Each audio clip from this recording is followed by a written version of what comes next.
Hey, welcome and thanks for watching. Today we're going to be continuing some of the work we've been doing in what I call the PAC-T testing. PAC-T is an acronym. It stands for Precision, Accuracy, Consistency, and Terminal Performance. Now, what we're doing for terminal performance is we're using synthetic ballistic gelatin, namely the clear ballistic gelatin. And today's test, the best of the best 9mm bullets, is going to be focusing strictly on terminal performance with that ballistic gelatin. Now, in the past, I've tested 10, a little bit more than that, 9mm bullets, various different 9mm bullets, ranging from the rather small, diminutive 90 grain, which is normally shot in a 380 auto. But I started off, I fired the 90 grain Spear Gold Dots and 115s and 124s, etc. But in today's test, we're going to be choosing and shooting only 3 of these bullets, what I'm calling the best of the best. So from those 10 bullets, some of those bullets were pretty easy to kind of toss out and say that's not one of the best. And one of those, of course, was that little 90 grain. It just did not perform very well as a terminal performance or a personal defense type of bullet. And then the other thing that we learned, is that even though the 115 grain bullet is kind of the standard weight of a 9mm bullet, when compared to a 124 grain bullet, the differences were very obvious. The 124 grain bullet is probably the best choice for a 9mm Luger personal defense bullet. And so all of the 115 grain bullets were very easy to kind of remove from the best of the best potential list. Didn't make the short list. None of the 115s made it to the short list. And then looking at just the 124 grain bullets, I looked at the final score of those different bullets. There were 5 different 124 grain bullets that I shot. And the one with the lowest score was chucked also. That happened to be the Hornady XTP 124 grain bullet. That left me with 4 candidates for this best of the best test, and I wanted to get it down to just 3. But before I reveal what those bullets are, let's talk about the 147 grain bullet. A lot of folks might be thinking now that the 115, well, he said the 90 grain didn't do very well. 115 did a little bit better. In fact, in some cases, it did pretty well. And an honorable mention, I think, goes out to the Sierra Sportsmaster 115 grain bullet. Really posted a nice score and performed pretty darn well on the ballistic gelatin. But the 124s kind of across the board beat the 115s. So now you might be thinking, I get it. The heavier the bullet, the better it does. Well, there is a point of diminishing returns to that logic. And once we get much heavier than the 124, and specifically up into those 147 grain bullets, the performance really drops off. It's not that good of a bullet. That's why I said that the 124 is probably the best choice. Now the 147, the problem with the 147 is that it does not generate enough velocity. And the 9mm really depends upon velocity to affect a good terminal performance. 147 grain bullets get about 950 or an advertised 975 feet per second for the Hornady XTP 147 grain. Now that is very much subsonic. That then probably is the appeal of the 147s, especially if you're using a silencer or a suppressor on that gun. It'll be a very quiet round in contrast to the supersonic 124 grain bullet that's stepping out just above the speed of sound, getting about 1200 feet per second. But once you drop it down to subsonic velocities and you're getting that 900, 975 feet per second, you're really talking about a bullet in the range or on par with a 45 ACP. But the 45 ACP, again, relies upon the mass of that bullet to affect its good terminal performance. And we're getting 900, 950 plus feet per second out of a 210 and 230 grain 45 ACP. Big difference with the compared to the 147. So once again, we're focusing on the 124 grain bullets. That's kind of the cat's meow for the 9mm Luger. And again, that's because velocity is so important to affect good terminal performance in this type of bullet. Recall that the energy of a bullet is calculated by its mass, so the weight of that bullet effectively, multiplied by the square of the velocity, so the velocity times the velocity. And so we can see a huge effect, very important effect of velocity. Therefore that, again, 124 grain bullet kind of really does a nice job in the 9mm. But the only drawback to the 124 grain bullet is that you will have more felt recoil. There's more recoil there because there's more energy there. And remember, it's a give and take type of thing. More energy downrange means more energy felt in the hand or in the body, more recoil. But it's nothing that cannot be handled with some good practice. Practice with your guns and good some recoil management type of techniques. That will not be a problem, I don't think, for anyone.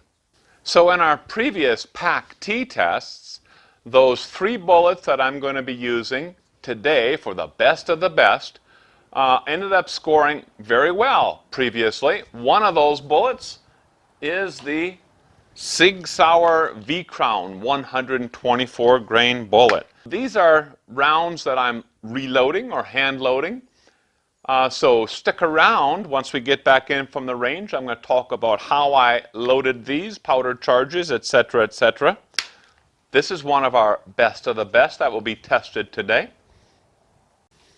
Another one is this Speer Gold Dot 124 grain bullet. Again, that's one of them that I've reloaded.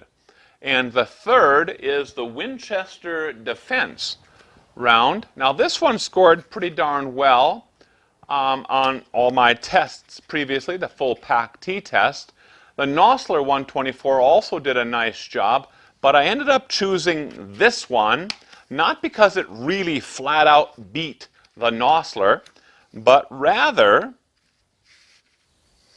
because this one is a tipped bullet. And that little insert into the hollow point of this bullet is supposed to make sure that the bullet doesn't clog as it's traveling through a barrier, and then that it fully expands inside the target, or in our case, inside the ballistic gelatin. We're going to give that a test. That's the reason why this bullet made it into the best of the best. It did shed a little bit of weight in our previous PAC-T tests, and I do not like to see that. The Speer Gold Dot and the Sierra V-Crown both retained 100%, well, officially 99.8% and 99.9% of their weights. Excellent bullets, but they're not a tipped or insert type of bullet, and they may not, or they may tend to clog as they're going through the barrier. We'll talk more about that when we get back in from the range. So that's our 3 bullets that we're going to be using today. And now let me explain the test. Well, our test is going to use that same or very similar 20% NATO block ballistic gelatin, synthetic ballistic gelatin. But before the bullet gets into the gelatin, it's going to have to pass through a simulated bone. And this is my simulated bone. Boy, I tell you, I was studying a lot and reading a lot of the medical journals and anatomical texts to find out what is the density of bone, density of human bone. And with the medical journals, I found several articles, numerous articles actually, that talked about that. And with that information in hand, I then went searching for some sort of medium that would simulate the same density of bone. And what I found is that Formica laminate is very, very close in density to human bone. So I happened to purchase some Formica very thin laminate, I mean really thin laminate, but it is hard stuff, okay? That's supposed to have the same density as bone, but the interesting thing about bone also is that it flexes. You take a deep breath, that bone can expand, the muscles around, all that good stuff. So Formica obviously will not flex. So what I have done is I have cut some lines into this with my table saw. That will allow it to flex some. I can see it moving just a little bit. I want to make sure not to crack it. But that's my simulated bone. Is it perfect? Nope, it's not perfect. Lots of problems, I suppose, with it. But it is going to provide something else for that bullet to pass through in a somewhat reasonable simulation of passing through bone. But before the bullet even hits this, it's going to have to pass through some fabric, some clothing, sweatshirt type of thing. That's what I'll be setting up. Well, that's the test. I'll be shooting all of these bullets from a range of 7 yards into the ballistic gelatin. We'll get some muzzle velocities on these things. I'm going to shoot them back to back to back so we have the same ambient environmental conditions, humidity, and temperatures and all that. And I'm ready to head out to the range to see how these things turn out. Well, here's our 20% NATO block. Again, I'm getting ready with this. Our sim bone. I'll put that about there. Then the cloth in front of it. I guess it should be a lot like that. I've got a piece of cardboard I'm going to place on the back end. We'll just tape this all together. Actually, then we're going to rotate it so the tape is not in the way of the camera.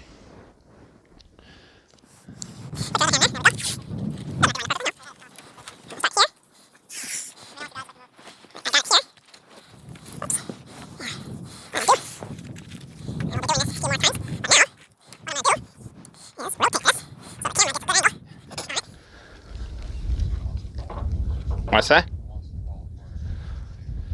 Yeah, we don't want that. There we go. I don't want to move it too much. That's the setup right there. I'll put one round right here. You know, it might hit the tape, it may not. I'm not going to worry about that too much.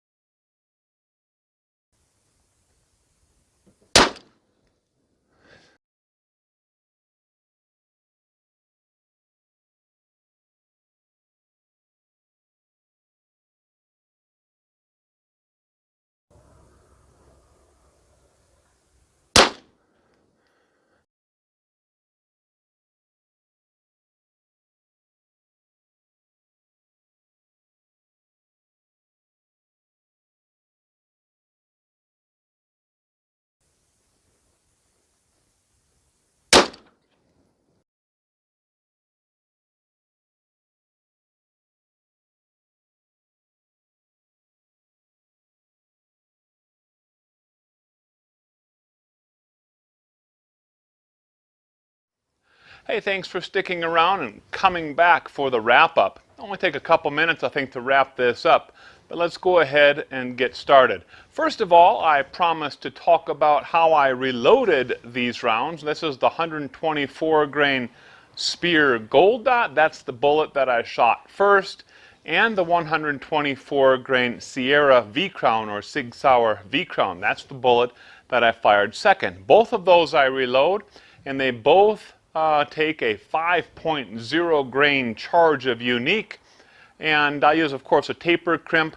That taper crimp is applied all at the same time with the Hornady bullet seating die. Now, that's a little bit different than what I do with the 45 ACP.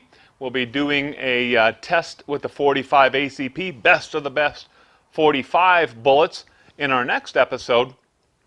But in that particular round, I have started applying a taper crimp as a two-stage process. In other words, I seat the bullet with the bullet seating die, and then my second step is to apply that taper crimp. I actually think that that is a better process. I just have not made that change to how I reload for the 9mm.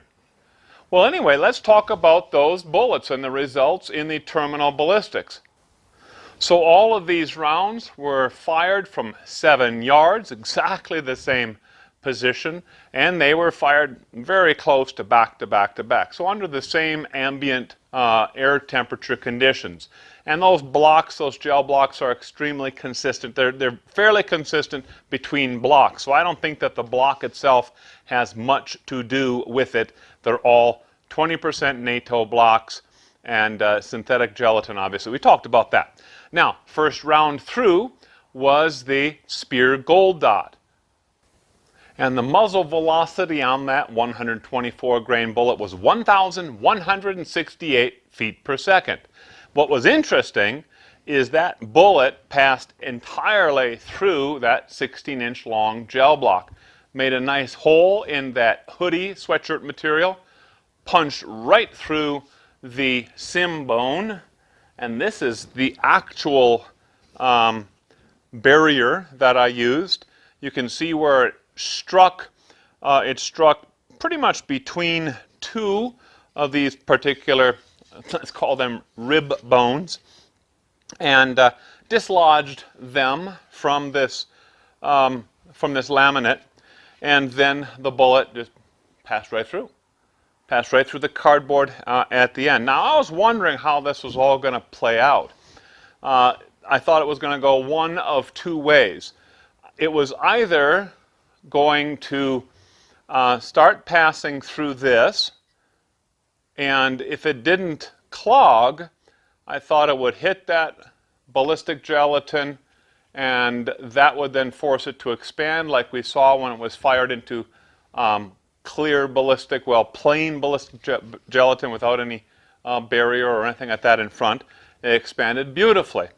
Or I thought, which is what has happened, that bullet clogged, most likely that bullet clogged, and started acting like a full metal jacket and then zipped right through the gel block. I thought about backing those blocks up one against another to make sure that I recovered it, but here's the reason why I didn't do that. Because if that bullet over-penetrated, well, if it went all the way through a 16-inch gel block, after going through all this stuff, it clearly over-penetrates. And that's not something that we want in a personal defense bullet. So, the legendary Speer Gold Dot didn't do so darn well. That's kind of disappointing. I've always liked the Speer Gold Dot and heard wonderful things, great things about that particular bullet. Now, I should point out that this is really not the same as bone. I call it the sim bone, and in some ways, you know, the density of it approaches the density of bone. There's a little bit of flex to it, like a bone would, rib bones would, and I have these slots here to allow a bullet to potentially go between them, or at least partially between them, so that's all good. But the material itself, this medium density fiberboard, it's very different than anything in the human body. It powders as it turns out, and so that's very different. But nonetheless, maybe more accurately, we should just call this a hard barrier. Well, the second bullet that was fired was the Sierra V-Crown 124 grain bullet. This one was stepping out a little bit faster, 1,198, right around there, feet per second out of the muzzle. A little bit faster, but interestingly enough, that bullet penetrated through the hoodie, through the sweatshirt. Very similarly, it cracked through one of these rib bones, we'll call it, on the hard barrier, and struck just a little bit on the adjacent one, loosening it up. So kind of similar how it hit on the previous one. But then it stopped. It penetrated 14 inches into that ballistic gelatin and it stopped. And this is the bullet. It really did not expand. There's one petal, maybe two petals, if you want to call it that, of this bullet that started to expand, but it never expanded. So a person might say that this bullet failed. This bullet failed. We could say that the previous bullet failed also. But I want to really focus on this one. I will say that it didn't fail. There have been plenty of folks, look at military records, that have been killed with the full metal jacket. 1911 stories, 45 ACP, lots of stories, lots of, not just stories, lots of observations and facts that those full metal jacket bullets put down the enemy, killed the enemy. So just because a bullet does not expand doesn't mean it absolutely failed. Did it perform under ideal conditions, what we would really like it to do? No. It did not meet perfectly our expected, our desired outcome, which would have been that it punched through the hard barrier into the ballistic gelatin, and then because of the hydrostatic characteristics of that gelatin, it would have then expanded beautifully, and maybe we would have gotten 3, 4, 5, maybe 6 inches of penetration, and that would have been fantastic. That would have been the best thing in the world, but we didn't see that. This bullet, by the way, did not lose any weight whatsoever. It didn't shed any of its jacket. I weighed this thing. It is still 124 grains. Now, the third bullet was a factory load. It was a factory load, and that was the Winchester Defense tipped bullet. That one, I thought, and the reason why I chose that, remember, is because that tipped bullet, anytime we have a tipped bullet, it's supposed to not clog, it's supposed to let it get through barriers, and then it's going to shed that tip and allow the bullet to expand. That's the theory. We didn't see that at all. I did see inside the gel block where the tip was shed, but that bullet zipped right on through the gel block very, very easily. That's a plus P loading that left the muzzle of that Sig Sauer P320 at almost 1,300 feet per second. So fairly faster, about 100 feet per second faster than the previous, Sig Sauer V-Crown or Sierra V-Crown.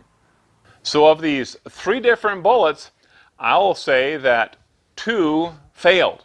Overpenetration in a personal defense situation is not good. It's a failure. The other one succeeded. That Sierra V-Crown did a nice job, did a fine job. And when we look at that transient cavitation channel, what's also sometimes called the temporary wound channel, it's pretty impressive. It actually imparted a fair amount of energy into that gel block. So kudos to Sierra V-Crown, did a nice job. Now, stick with me. Next episode or next video that we're going to be sending out is very similar, best of the best 45 ACP bullets. Hope to see you then.